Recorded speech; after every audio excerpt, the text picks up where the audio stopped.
Hello, hello. Happy Tuesday, January 18, 2022. Hi, ATHLers, my friends, family. Thanks for honoring my invitation to join me tonight. For those of you who will be joining me doing this broadcast, I say thank you. For those of you who will be watching later, I say thank you as well. As always, I have to post this over to my other group, but it's always like a little delay when I come on, so I have to wait a little bit before that can go through. I'm just gonna go in here, so just give me 2 minutes, and my cousin wanted to come on too, so I'm just gonna give her a few minutes, and then I will start this here. Okay, so there I go. I'm getting there. Sorry. I'm gonna put this here and write a post. Group. But it's the Abby Tyler's Healthy Living. For those of you Abby Tyler's Healthy Living group, I'm going to share it there now. And I'm going to share this also to another group. I'm doing my StreamYard thing, hopefully starting next Friday. So I'll be able to do all the housekeeping part before I come on. But thanks for your patience. I appreciate that. And put that there. And as I come here, I'm just gonna sorry. Let me just tag a few people. Sorry. Because they won't be able to find it if I don't tag them. So I need to just go in there.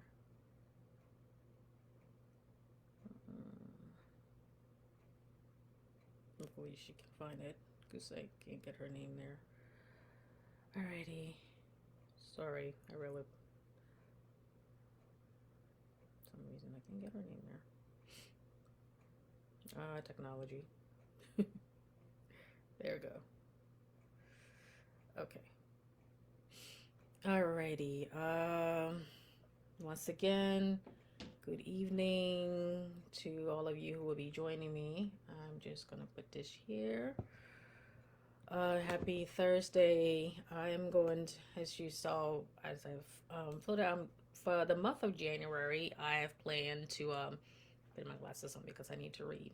I have planned to talk about things that we don't talk about that much in among ourselves, our community, and everybody as a whole because they're kind of like they're a little uncomfortable, and it's not it's gonna be just sad story every all of January. But I'll be talking about things where I need to talk to. I don't just want to present the illness and then talk about it. I also want to talk about things that I talk to my patients, everything that would keep them healthy, and also things that they need to make decisions in their life and livelihood.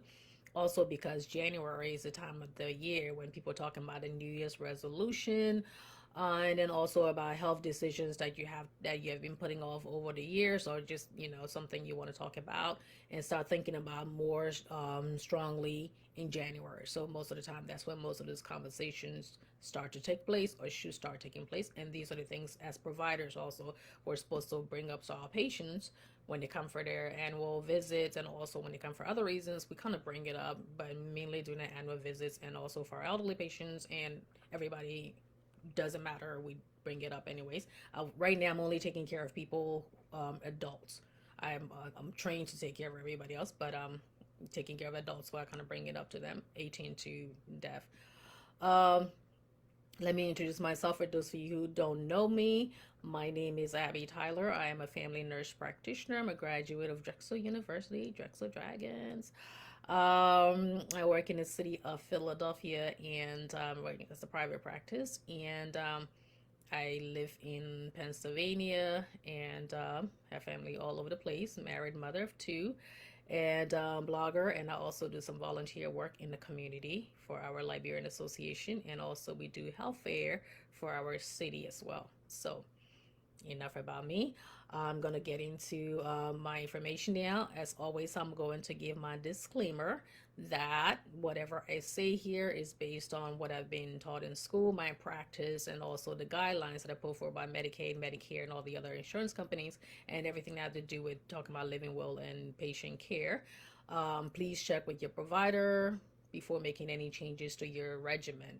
Okay, so There I go. And everything I say here also, it's not comprehensive list. I'm just gonna try to go into that, and I'm trying not to make this any more than maybe 20 minutes or so. If you see me looking back at my phone, because I cannot see the questions on my screen here, so I will just put this here and I'll go here and see. Hopefully, I can be able to do that at the same time. So there we are. Okay. Um, Advanced directives. It's also called Living Will. For those of you who don't know, Living Will Advanced Directive. For you, those of you who don't know what Advanced Directive is, or if you want me to, I'm going to go into detail. Sorry. A living will is a written legal document that spells out medical treatments that you would and would not want to be used to keep you alive, as well as your preferences for other medical decisions such as pain management or organ donation. This can include a DNR, no manual resuscitation, like if they're doing CPR on your chest, no chemical resuscitation. If they're giving you medication that's going to keep your heart perfusing. If you may not want a feeding tube, you may not want to be in an event for a long term or short term, or not at all. And so the importance of that is we tell patients to make sure that they're making those decisions based when your faculties are still intact. You don't want to wait till you're much older or something serious happened and then you make that decision. Because I worked in a hospital before where when something happened, we called a cold blue and we started working on the patient, started going to the algorithm, doing everything that we had to do to save that person's life. And we get to a certain point, and then sometimes, of course, prior to that, we would have known if patients do not resuscitate, what levels they are. This is different. DNR is different from the living will, by the way. That's basically a hospital and healthcare stuff. Health is pertains to when you're in a hospital and healthcare facility. um so then we call the family members and we're like, oh, even prior to that, when we're doing it, we're getting to 10, 15 minutes and we're doing that. And we're calling the family members. How far do you want us to go? How, and do you want us to do this? Do you want us to do that? We've been doing this. We've been doing compression for this long now. Do you want us to continue? If this happens, do you want us to put the person in the vent? Usually you go in the van. There's so many other things that come along with it. You get a tracheostomy, you get all the other stuff. You may not get a tracheostomy, but feeding tube, short-term feeding tube, and then if it continues, if you're in an event for a longer time, they may have to put a trach in or put a different kind of long-term feeding tube. So do you want us to do that? And most family members and most family member and friends and all, when you're sitting there, regardless of how old you are, sometimes most of the time it's like an older person, like an older spouse, or a family or child, or not child, child of the person, but an adult child, and they have to make that decision right away. And sometimes you're probably sitting home doing regular stuff, or you're just there, or you're in the hospital visiting, and something can go wrong in that minute, and you're there and you have to make that decision. And sometimes it's like you're sitting there, you're under so much pressure to make that decision. We try as much now not to pressure you, because we understand enormity of what's going on, but you don't want to have to be put in that position to make that decision right away. Because sometimes people, you have other siblings, so you're calling them, and we're doing this, we're on this side, we're doing this, and you're calling them, they may not answer the phone, and then you make whatever decision to make. And some people never understand. They probably think you did it because you didn't like mom, you didn't like dad, or you didn't like this person, or you didn't want your husband anymore, you didn't want your wife anymore, or your child anymore, and you made a decision so to let them go. And then the next thing you know, or you say put them on the vent, and they'll say, okay, you made that decision knowing full well that the person's going to be in the van, it's just going to go and deteriorate. Why would you put your family member through that? So it's very important that this conversation happens early, while you still have your faculties intact, while you can still think about it. They give you the options on what it is that you want to do, and decide that this is what I want to do if something happens to me, and this is what I want to do something that doesn't happen to me. This is in the case of when you can no longer make decisions on your own. It's not somebody's going to be making this decision for you. When you can no longer make the decision on your own, what is it that you're going to do? That's what we ask. What do you want to do? You have somebody do you have chosen to make decisions on your behalf when you can no longer make that decision on your own? God forbid something happens. Okay, so usually it has to be notarized with two witnesses and the power of attorney and the witness, and it has to be notarized. Depending on the state, some places you don't have to have it notarized, but most places it has to be notarized.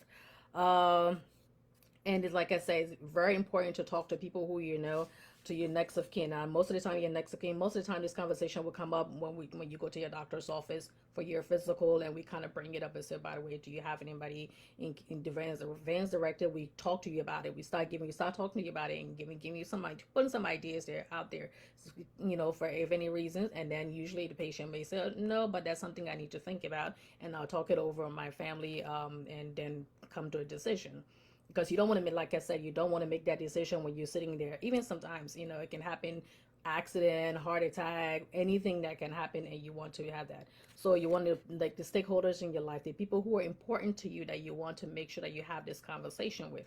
So that would be your spouse, or if it's somebody who you're living with but you're not married to, you have to make sure that if you have adult children but you're with this person that you're not married to, who's going to be making that decision. You want to make sure you have that written down, like I said, a legal document, because somebody can say you were just a boyfriend, or you're just the girlfriend, you were just a living lover.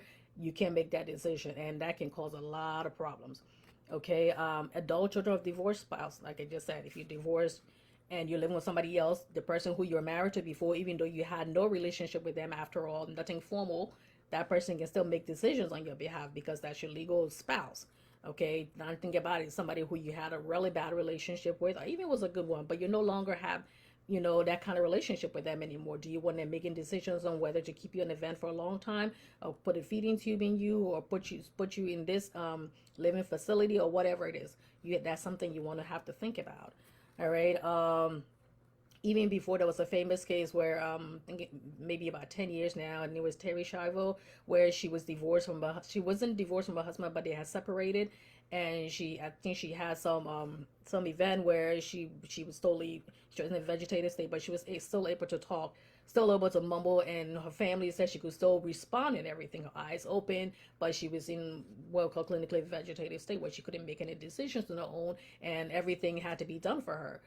Now it got to the point where I think the husband no longer wanted to prolong her life, and there was a big thing. The family got into the family. It was a long, drawn out court. If you can just look it up on Google, and they were saying, oh, the husband just wanted to do this because he had a new girlfriend, and how can you try to kill your wife? There's nothing wrong with your wife. Her family wanted custody of her, but then this other state said no, because she is still married to her husband, even though they don't live together. So you want to make sure that if you're in that position, you really want to talk about it with your family. Okay. And also with minor, if you have minor children, what if something happens to a minor child, and the husband and wife are no longer together, and the wife, either one wants, something happens, and they say, no, I want everything done. I want everything done. I want the vent. I want the trick. I want everything done. And the child may be, maybe, let's say, God forbid, 8 years old. And they're telling you, okay, this is what's going to happen. This child's going to live for a very long time, and you're going to get to a point where as you start getting older, who is going to be taking care of this child and making decisions on your behalf when you're too old to be the person to be coming back and forth to the nursing home, or even living with you. The person's on a vent or trick and living at home with you. Eventually you're going to get older, and you have to say, do you want the other sibling, who's got all their issues and their family responsibilities, to be all of a sudden now taking care of their sibling who was injured when they were 80 years old, and now they're like 50 years old, and mom and dad are old, and this, so think about that. And then somebody might say, well, God would make the final decision, but usually they're telling you, and that's why it's important to have this thought about long before this happened. I know nobody wants to think about anything happening to the child. Nobody wants to think about it happening to their spouse, but that's a part of life that we really have to think about. Okay. So like I said, incidents. But I said, what kind of events? Like I said, it could be a heart attack. It could be pulmonary embolism, where the clots in your lung, and it stops your lung, go to your heart, go to your brain. You could be laying there. You're not dead, but your part of your heart is functioning and part of your brain is functioning, but you're not able to make any decisions on your own. Everything that needs to be done that makes your body function has to be done for you. So you can't make that. So it could be accident. It could be a car accident. It could be accident like a severe fall, or anything that can happen there. Sorry, I hope this is not making too much noise. And then also for organ donation, for those of you who want to donate their organs, if you're donating your organs and you have it on your license, most people have it on the license. If you have it on your license, make sure you tell your family members that you have it on your license. So if something happens to you and people say, oh my goodness, if something happens to me, I know they're going to do everything. They're going to make sure they get me killed real quick so they can take my organs. No, no, they're not doing that. It's just because you've already thought about the fact that you want your organs donated. So once it's on there and you go to the hospital and all that, they will talk to your family regardless. Even for people who die, when they die, we called in the organ transplant place. Everybody's kidney one and numbers kidney one. We call and then we give them the information about the patient, and then they have to call the family members and then talk about it. Some family members decide, no, I know they said they wanted this. I don't want it. No, no, no. So talk it over if you are donating your organs, and some people donate their whole body for science. If that's something you plan on doing, make sure you talk to your family members about it. Pain management, some people be like, I don't want my family member taking too much pain medicine because it just make them loopy when I go visit. They're just laying there. Well, if the person's in pain, the person's in pain. So think about medication, and you think about the person, not you. It's hard. I'm talking these deep human feelings I'm talking about today. So talk about it with your family members. Like I said, once again, do not resuscitate. Do you want a person doing CPR? And people might be like, yes, of course, if the person died, I want you to do CPR. But what if that person's like had been like sick for a very long time, and they told you like you're terminally ill and all that, and some people are like very frail at that point. I've seen us doing CPR before where it's like you're cracking the ribs and all. I mean, you can literally feel it on your hand. They're doing pop, or you sitting there popping. So it's very, yeah, and something like I said, it's not something pleasant anybody wants to talk about, but those are things that need to be when you're thinking, wow, I don't think I want this, but at the same time, I want my family member alive, and God is the final answer. And somebody said not to do this, and the doctors said this, and yes, my family member, they're running a marathon 2 days later, and they're doing this.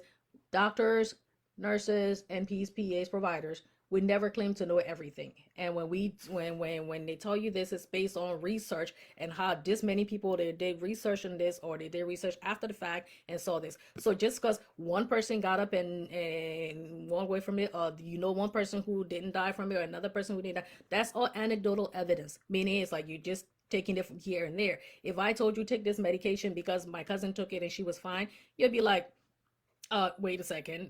Just your cousin took it and she was fine. All right, let me see how many more people took it, and then maybe I'll feel comfortable. So that's what research is all about. And every day research is ongoing. So something that we may have been not an option maybe a couple of years ago, and we say, oh no, this person can be an event, and we do that in couple of they were there maybe like 3 to 4 days or maybe a couple of weeks, and they came out of it, and we got new therapies now, new medications that we can use to keep them alive, or to have them have quality of life. So, but at the same time, like I said, you don't want making that decision at that time. You want that way ahead of time. And you can also say, I don't want to think about it, and that decision will be made by the person, and the health people will also, the health of facilities will also talk to you. All right, so also vent, trach, all that. When you put somebody in the vent, you put in have the trach, all that comes with the fact that there's can be different illnesses that will arise because you're trying to keep somebody artificially alive. So long term, that could have a problem. Um, even if you have surgery and they tell you, when they give you your surgical consent form, they tell you, if you take this, if you have this surgery, the risk of this up to and including death. If something happens while you're having surgery, of course there are policies and all that. If something happens, that what they have to go through. But if something should happen, do you want us to continue? Do you want us to do this? Do you want us to do that? That's all part of this advanced directives and thinking about it. Okay. And then also you can decide that, okay, I want everything done. There will be times where the facility, the legal department and the ethics department will probably come to you, and the medical department, they will have studied your case and then come to you or your family member. Now, of course, they'll have you involved in it because it's multidiscipline, and they'll be talking and with you in mind, and then say, okay, we've done all this up to this point. You have to make a decision on what it is that you want us to do. We cannot continue. Okay, we cannot have this person. We cannot keep this person much longer on event. We cannot keep the person much longer in the hospital setting. We may have to send to a tertiary setting, maybe like a long-term nursing home or long-term vent place, because everything we have done so far, we have tried everything, and this person is not going to come out of it. You have to make that decision at that point. We're not saying taking the person off the vent or doing this.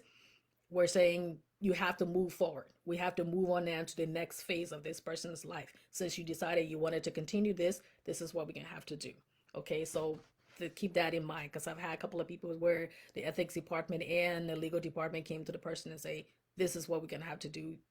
We're going to give you a chance to think about it. These are the information. Have time, talk to your family member, how to have a good family meeting. We can meet again. And it's not one meeting. I've seen ones where they went on and on and on for almost like 2 weeks, and the family finally decided, okay, we'll take them to another place. Sadly, the person didn't make it. I think they survived for maybe 2 weeks after that. But that was like, it was going to happen anyways. But they weren't in a position to make that decision at that time, and they just said they wanted more time to think about it. But at times the hospital will have to move things along. Okay, so the main problem in this is when you have your medical decision, when you have your legal paperwork, make sure everybody who is stakeholder to you, like meaning your next of kin and everybody who the two people who were witnesses and a power of attorney, make sure that they have that, not as legal power of attorney, the health power of attorney, which financial and legal. So making sure one person could be both, one person, it could be two different people, and hope they agree, because the financial power of attorney can be like, oh, go ahead, no, I don't think I want him to live. And even though they're thinking they're being fair, and you the health power of attorney may say, oh, no, you're just doing that because you want to take mom's money, and also that can cause a problem. So make sure they both agree, and make sure they have copies. So if anything happen when they call you, you have that, and make sure there's a copy also in your doctor's office. But make sure that these people happen, because it could happen after hours or during the weekend, and nobody's gonna be in the doctor's office to go find it. And even if they have it, then when they send it to the hospital still has to call the family members anyways. Okay. So the cost of this is like 250 to $500. If the prices vary depending on where you are, but there's forms on the computer where you can just download it and fix and get it done for like $45 to $75, have it notarized and have it ready. But you want to make sure that you read it, because the language can be a little bit more legalese, so you can, you want to make sure you read that first and have somebody help you along with it. Once again, the people who will be talking to you, your PC people may bring it up. Different agencies that handle elderly people may bring it up. The social workers can also help you with it. Insurance companies, when you call insurance companies and say, I'm calling to inquire information about living will, advance directives, they can also direct you to where to go. They also have the copies on their computer too, so on their system, so they can also send it to you. Agencies also like AARP. And by the way, AARP keeps calling. I'm sorry to I'm just trying to lighten this conversation a little bit. They keep sending, now it's like all of a sudden every day they've been sending me, like, I didn't tell them I want to be part of the group, but I think that I can get discounts. So you know what? It's got, getting old should mean something, right? So then once again, I'm trying to lighten the mood here, right? Somebody was asking too, can you revoke this? This can be revoked at any time. All right. But then when other parties are involved and a couple of people sign and all, you want to make sure that you guys have talked about it before. And also when things change, you can also things, like I said, therapies have changed over time. So you can always pick out your, maybe like, let me take a look at it and see. I heard that they got new therapies for this now. I heard they got new treatment for this. Let me look at it and say, okay, maybe if anything happened, if anything should happen to me, I want to be being kept alive for a long period of time, because they finally discover there's treatment for this. So you want to go on from there. All right. So let me look here, making sure I'm not leaving anything up. Yes, want to make sure you want to change it over times and keep it updated. And then finally, in conclusion, all right, this is a very difficult topic to bring up. All right. So you want to make sure that bring it up in small bits and pieces. Let's just say, yeah, honey, I went to the doctors today. I was watching and they said something. Do we have a living will? Make sure it's a living will. It's not like regular will. And like I said, you want to make sure those two people agree and all. So they were talking about it, and I'm just saying, if anything should happen to me, what do you want to what do you want me to do? Something should happen to you. You can make decisions on your behalf. What do you want me to do?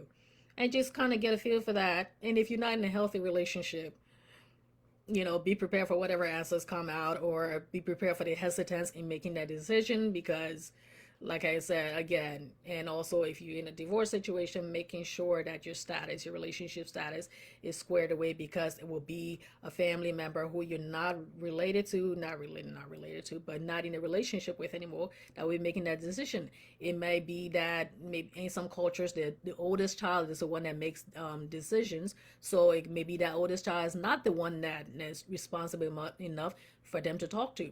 It could be the younger child who has some medical background, and it's not just, we don't just talk to people who are just doctors, who have family members who are just doctors or PAs or NPs. We're talking to anybody who's responsible over 18, who's responsible enough to understand that. They might say, okay, well, you know what, you said that, I'm going to make this thing, let me just talk it over with my friend who's got some medical background and get a little bit information on that. Okay, and then, but you have to make sure that you're giving us consent, so if anything should happen, that we can discuss this with them, because we can just get on the phone and just talk it over with them. So, just bring it up. Just say, if anything should happen to me, I don't want this. And then some people say, oh Lord, if anything should happen to me, I don't want to be laying around for people to be taking care of me and doing this. I don't want that. But then if something should happen and nobody else knows that, or even if they knew about it and they talked about it, but when it gets to that point, it's real. Like I said, it's very traumatic. It's very traumatic. You don't want one person being put in a spot to make that decision for you. So once again, talk to your family about it, bring it up to your doctors, just run it by them and say, is this, what do you think about this? I heard this, somebody was talking about this on Facebook. I've been hearing about this in the news. I want to read more about it. Like I said, you ask your doctor, your insurance company, the area agency on aging, social workers. They know all about that because they work with us too in the hospital, also work with us in outpatient too, and talk it over with them. So far, I'm gonna look in here and see if I see any questions. I don't think I see any, so I'm just gonna go here. No. So, okay. Let me just look here and make sure that it's not there. Okay. So, um, if you have any questions or comments, you can leave it below and I will answer it. For those of you who are not always on Facebook, you have family members who are now on Facebook and they have access to YouTube. I think everybody does at this point. Just go to my forum there, go to my site, there's Abby Tyler's Healthy Living as well. And please subscribe and turn on your bell notification. All right, because some people don't want to be on Facebook, and some people, so I don't want anybody missing important information. So you can just tell them about it. Also for this, please comment down below if you have any questions. Like, and comment down below so I can go more into details if anybody has any questions. You can inbox me. Again, it has to do with the forum here, the topic at hand. So I know it's a really important question. It's kind of not so much depressing, but it's very important. There's certain things in life where it comes to like healthcare and all that too. It's not all jolly, and it's very serious, and you have to talk about it. But just bring it up. Just start a conversation. That's the most important thing. Start a conversation with your spouse, with your person of the next of kin. I'm saying person of interest.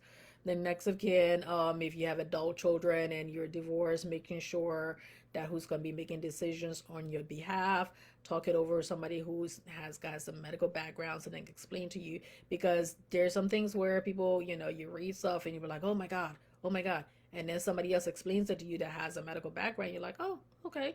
I mean, even with us, we get in the health field, we're like, oh, geez. And then we read about it a little bit, we're like, oh, okay. So it's not something that you have to know everything. We don't know everything. And we'll tell you that first thing, we don't know everything. You talk it over your pastor. Also, you can talk it over your pastor, but making sure your pastor or your religious person also has knowledge in a little bit of science and has in respect for science. When I say respect for science, not saying, oh yeah, but I always tell people religion and science can coexist up to the point. I worked in a Catholic facility. We had priests, we had the nuns there. They also respected, they were all trained in medical science and all that too. So they understood where their place were, and when we needed them, we all worked together to take care of the patient. Because remember, like I said, I take care of people, mind, body, and soul. All of that can work together respectfully. Okay? So you can talk it over with your pastor and say, because your pastor is going to be the one that's going to be doing everything anyways. and you're going to be telling, oh, Pastor, can you pray for my family member during the event? Can you pray for my family member? This happened and all. So the pastor can also talk to you prior to anything going wrong. Okay. So I made it to 30 minutes. I didn't want to go over that, but I made it to 30 minutes. And I say thank you for joining me tonight. For those of you who will be watching later, I say thank you. And so far, I haven't seen any questions that I need to answer there. So thank you all for watching. Until we talk again, I'll be back on Friday this week. I'm going to be talking about cosmetic surgery and safety. So if that's in part of your New Year's resolution, you don't want to miss the show on Friday at 7 o'clock. Okay, thank you. Take care. Stay safe. Stay COVID free. God bless.